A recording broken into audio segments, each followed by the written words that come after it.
Hello guys, welcome back to my channel, my brotherku ya. Jumpa lagi nih sama saya, siapa lagi kalau bukan John Itung. Nah guys, di kesempatan kali ini saya buat video ganti LCD Vivo Y71, LCD Superpad yang baru malah bergaris dan tidak jadi cuan. Nah itu adalah LCD yang baru yang sudah kita unboxing dan sebenarnya datangnya dari beberapa hari yang lalu dan kita baru unboxing dan garansi Shopee-nya saya beli di Shopee, harganya itu 295 mau 300.000 ya. Nah garansi dari Shopee untuk pengembalian barang kalau tidak sesuai atau ada komplainan itu 2 hari lamanya ya, 2 hari lamanya. Karena ini udah lewat dari 2 hari, saya baru ada kesempatan unboxing dan kemarin saya sibuk dan pas saya unboxing dan mengetes LCD-nya ini udah bergaris. Nah di sini tidak kita retur dan juga tidak bisa karena garansi dari Shopee juga udah habiskan. Nah nggak masalah, kita akan membelikan LCD yang baru untuk Vivo Y71 ini karena saya juga kagak ada stoknya dan saya kemarin belinya cuma sebiji aja guys ya, atau satu pieces ya. Nah ini kita buka dulu backdoornya, SIM tray-nya udah kita keluarkan semua dan ini kita buka semua baut-bautnya. Nah posisi saya mengerjakan ini itu saya belum tahu tuh bahwasanya LCD touchscreen yang tadi mengalami kendala dan ya beberapa hari baru ada kesempatan saya unboxing dan garansi Shopee-nya untuk pengembalian sudah hilang atau sudah habis. Maka dari itu yang nggak masalah guys ya, itu adalah resiko saya sendiri, nggak masalah. Nah ini kita buka dulu penutup ininya, penutup mesin atau penutup papan PCB-nya ini ya, itu kaleng-kalengnya, bautnya semua sudah kita buka dan kita lepas kaleng penutup mesin PCB-nya ini. Nah kita lepas kabel fleksibel baterainya ini. Iya. Nah ini teman-teman perhatikan, ini sebenarnya pernah diganti juga LCD-nya ini. Kemarin gantinya di sini juga guys ya untuk HP ini. Nah oke, nah itu kita congkel. Nah kita congkel. Nah ini berhubung pernah dibuka, jadi enak saja tuh untuk membuka baterainya. Tinggal kita masukkan alat congkel LCD dan touchscreen-nya seperti itu ke bawah baterai itu. Nah seperti itu dan udah ternganga sedikit dan itu pelan-pelan dan nah oke sudah terbuka guys ya. Jadi baterainya sebenarnya pernah dibuka juga karena kemarin saya pernah ganti LCD HP ini ya, dan hari ini LCD-nya pengen diganti lagi namun ada kendala pada saat ini. Nah ini kita congkel dulu ya, ini bukan lem LCD original karena ini sudah pernah diganti. Saya mengelemnya menggunakan lem khusus LCD ya, T7000, lem LCD touchscreen T7000 yang berwarna hitam yang kuat banget guys ya, dan susah untuk dibuka. Dan kalau cuma terhempas-hempas sedikit kayak gitu itu tidak tidak bisa untuk membuka lemnya ini. Nah di sini saya menggunakan blower Quick 850A, anginnya saya setel di 4 lebih dan panasnya ya saya setel di 4 lebih juga ya, bisa disamakan lah seperti itu ya. Nah oke, kalau sudah kita blower di sini atau kita panasin guys ya seperti itu. Nah kita panasin aja. Ini walaupun agak panas ya nggak masalah karena LCD touchscreen-nya ini pengen diganti juga. Tapi ya kalau bisa jangan juga terlalu panas, takutnya frame atau tulang tengah yang terbuat dari plastik itu meleleh ya, sedang-sedang aja. Nah seperti itu adalah lem LCD T7000 yang saya gunakan untuk mengelem LCD dan touchscreen-nya ini sebelumnya pernah saya ganti juga guys ya. Nah di sini kita buka dulu ya seperti itu. Nah udah mulai ternganga. Nah kita percepat aja videonya, persingkat durasi, tapi saya pastikan tidak ada step yang terlewat dari pengerjaan ini guys ya. Nah seperti itu.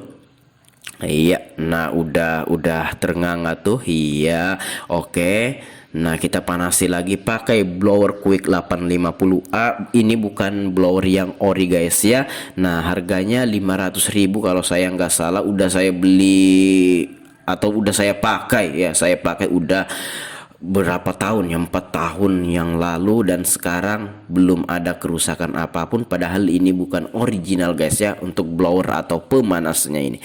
Oke, nah itu, oke, sebenarnya tanpa blower pun bisa kita buka, cuma membutuhkan waktu yang lama karena ya kita mesti hati-hati dan tidak boleh ini ya, tidak boleh memaksa kalau memang belum pernah dibuka, atau bukan belum pernah dibuka, kalau belum belum mau terbuka ya. Kalau belum terbuka kita nggak bisa memaksa, takutnya nanti frame atau tulang tengahnya ini mengalami kerusakan. Nah kalau LCD touchscreennya itu ya udah rusak nggak masalah. Nah itu frame atau tulang tengahnya itu jangan sampai rusak guys ya. Nah itu bekas lem yang lamanya T7000 itu kita buka dulu guys ya, atau kita bersihkan dulu bekas lemnya. Jangan dilapis karena itu ada tumpukan-tumpukan, nanti kalau dilapis itu tidak akan rapet tuh LCD touchscreen yang baru. Nah itu kita bersihkan dulu bekas lemnya, semua bekas lemnya ini jangan sampai ada sisa, itu harus hilang semua guys ya. Nah supaya nantinya kalau kita memasang LCD touchscreennya itu bisa pas dan presisi, tidak ada yang mengganjal, sehingga tidak ada kerenggangan yang terjadi pada pemasangan LCD yang baru ini. Kita percepat aja videonya, persingkat durasi yang ada guys ya. Oke. Nah, oke gitu. Iya. Nah, oke. Nah, kita bersihkan pakai cairan thinner. Kita bantu dengan cairan thinner untuk membereskan atau untuk membersihkan bekas-bekas sisa lemnya ini guys ya, seperti itu. Oke, iya. Nah, posisinya ini saya masih belum tahu bahwasanya LCD touchscreennya ini mengalami gangguan atau garis-garis ya. Nah kita bersihkan dulu bekas-bekas lemnya ini ya. Nah kayak gitu aja, pakai pinset bisa ya, pakai apapun bisa, tapi hati-hati jangan sampai pinset atau alat yang kamu gunakan itu malah merusak ya. Pelan-pelan aja, ini kelihatannya cepat, saya percepat video, persingkat durasi ya. Nah itu adalah LCD touchscreen yang seperempat juga, yang hitam ini yang udah saya ganti.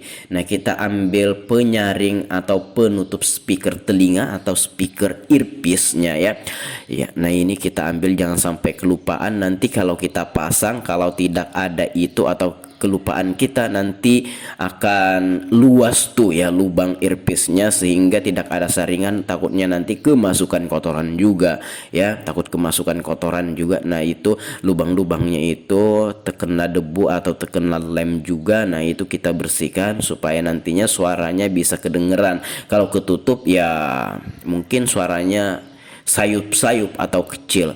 Nah inilah proses ya, proses untuk mengetahui LCD-nya ini ternyata sudah tidak bagus lagi guys ya. Saat dipasang seperti ini, pertama kali kita coba langsung bergaris ya. Nah coba kita pasang ya, memang seperti ini. Kadang-kadang dari beberapa pemesanan ada saja yang seperti ini hal yang biasa guys ya. Jadi untuk servis ya, untuk abang servis jangan heran lagi, ini sudah biasa. Kita nyalakan dan Vivo, oh ternyata bergaris guys ya. Terkaget-kaget saya saat melihat garisnya. Biasanya yang sudah saya pernah pesan, bahkan berapa puluh kali saya pesan, itu aman-aman saja, dan saya pun belinya di toko yang ya lumayan penjualannya, lumayan banyak penjualannya, tokonya terpercaya juga, dan ya barang-barangnya rata-rata bagus. Tapi saat saya membeli LCD Vivo Y71 ini ternyata bergaris. Ini hal yang biasa dari berapa puluh pemesanan ya, pastilah ada saja yang seperti ini. Dan ini garansinya udah habis untuk pengembalian barang. Ya sudah, nggak masalah guys ya, kita anggap ini adalah resiko kita. Nah harga jual kita yang akan menomboki ya. Untuk harga jual itu tergantung daerah kita masing-masing guys ya. Kalau di sini harga jualnya masih tinggi, sehingga apabila terjadi hal seperti ini, misalkan kita harus mengganti LCD ini dengan LCD baru dengan harga jual di daerah saya itu tetap tetap saya tidak ini guys ya, tidak rugi namun juga tidak jadi cuan. Jadi pas-pas saja, saya tidak untung dan saya pun tidak rugi ya. Nah ini, nah teman-teman bisa lihat garis-garis pada LCD ini, dan LCD ini akan kita pasang dulu aja. Saya akan order LCD yang baru.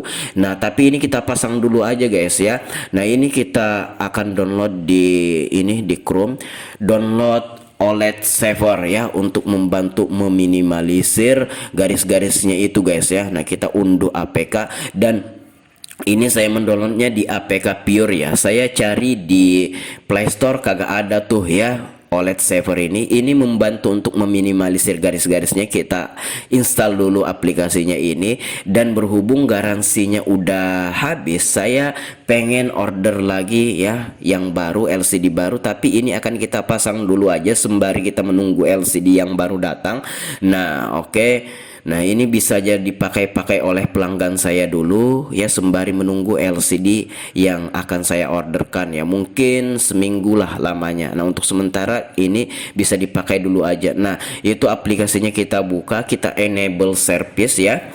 Ya kita enable service untuk mengaktifkan aplikasi OLED Saver-nya ini untuk pemakaian sementara ya. Nah kalau kamu mengalami hal kayak gini juga ya, bisa kamu lakukan ya. Kalau belum mau diganti LCD-nya, nah OLED Saver-nya kita aktifkan semua pengaturan-pengaturannya, silahkan diikuti saya seperti ini. Nah kalau sudah, coba kita enable service dan garis-garisnya terminimalisir, tidak hilang 100% namun agak mendingan lah. Itu masih ada sebenarnya garis-garisnya, cuma agak mendingan. Nah di sini kita akan lem saja LCD-nya ini, berhubung garansinya sudah habis ya, daripada langsung dibuang untuk sementara sembari menunggu LCD yang baru yang kita orderkan menunggu datang kayak gitu kan, beberapa hari ya, mungkin seminggu lamanya, karena saya tinggal di Berau, Kalimantan Timur, dan yang jual seperempat itu ada yang di Jakarta, ada yang di Jambi. Nah lihat ya, ketika saya aktifkan enable service itu garis-garisnya bisa terminimalisir. Jadi untuk pemakaian 1 minggu saya menggunakan aplikasi ini dulu aja ya, sembari menunggu LCD-nya datang, dan saya akan kasih tahu sama pelanggan begitu datang HP-nya akan kita minta lagi sama pelanggan untuk diganti dengan LCD yang baru. Dan untuk harga jualnya itu saya tidak minta tambahan sama sekali, ini murni resiko kita sebagai teknisi servis HP. Enggak masalah guys ya, enggak masalah, aman aja tuh ya. Nah kita buka dulu LCD-nya ini, kita pasang aja ya, kita buka aja, kita pasang LCD-nya ini ke frame atau tulang tengah. Untuk pemakaian yang seminggu bahkan lebih ya, kita menggunakan aplikasi OLED Saver ini aja untuk meminimalisir garis-garisnya. Tapi begitu LCD yang baru datang, kita akan minta kembali HP-nya dan untuk diganti dengan LCD touchscreen yang baru, seperti itu guys ya. Memang di sini kita tidak jadi cuan, tapi juga kita tidak rugi, karena harga jual untuk LCD-nya ini, harga jual dan pemasangan sekaligus itu untuk 2 kali pemasangan, kalau terjadi kenapa-napa kayak gini itu masih bisa guys ya, masih bisa. Dan saya tidak nombok apapun, hanya saja ya mungkin waktu saya yang terbuang untuk mengganti LCD-nya ini. Cuma nggak masalah, itu adalah resiko. Ya kita udah memasang penyaring speaker earpiece-nya tadi, itu jangan sampai kelupaan ya. Kebanyakan orang-orang memasang itu kelupaan. Nah kalau kelupaan itu akan luas tuh lobangnya, itu lobang speaker earpiece-nya itu guys ya, tidak enak dilihat. Nah ini kita lem, saya menggunakan lem yang bening ya, yang 8000. Nah ini kita lem aja dulu ya, seminggu lebih lah LCD-nya ini datang, dan kita tidak menyetok guys ya. Kalau ada pesanan ya baru kita orderkan, kalau pelanggannya mau sabar menunggu ya kita layani kayak gitu. Kenapa nggak nyetok bang ya, karena suatu hal banyak faktor, salah satunya juga mungkin budgetnya yang belum mumpuni untuk menyetok beberapa LCD ini. Dan juga kemarin saya pernah nyetok LCD juga, dan ya kalau baru datang dipasang bagus, saya pernah mengalaminya setelah saya simpan, padahal tidak kena panas, tidak kena hujan kayak gitu kan ya. Awalnya bagus, disimpan terlalu lama ke kuning-kuningan ya. Cuma itu hanya beberapa LCD, nggak semua LCD ya. Maka dari itu saya males untuk menyetok. Tapi yang nggak tahu nanti kalau modalnya udah ada juga nanti ya, kalau kita mau main seperempat, main stok-stokan ya mungkin nanti ya bisa aja lah ya kan. Nah untuk sementara belum ya, karena kejadian waktu itu juga LCD-nya menguning setelah lama disimpan. Nah kalau sudah di sini, nah udah kita tempelkan tuh LCD touchscreen-nya. Nah kalau sudah ya kita akan merapatkannya menggunakan isolasi bening karena HP-nya ini pengen langsung dipakai kayak gitu kan. Nah oke, jadi sembari menunggu LCD-nya ini baru datang ya, LCD yang baru nantinya datang, maksudnya kita pasang dulu ini untuk meminimalisir garis-garisnya.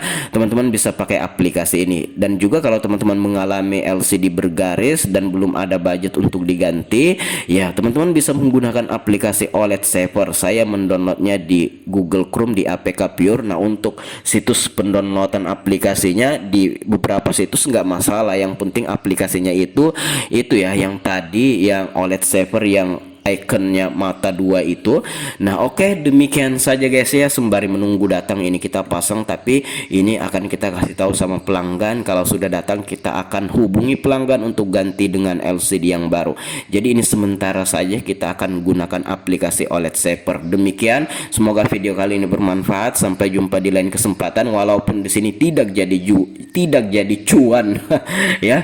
Nah tapi untuk harga jual yang ada di daerah saya tidak rugi juga. Nggak masalah, itu adalah resiko. Untuk waktu dan tenaga yang saya keluarkan itu adalah resiko. Demikian guys ya. Nah ini perhatikan, ini akan bagus ketika kita pakai OLED Saver. Oke.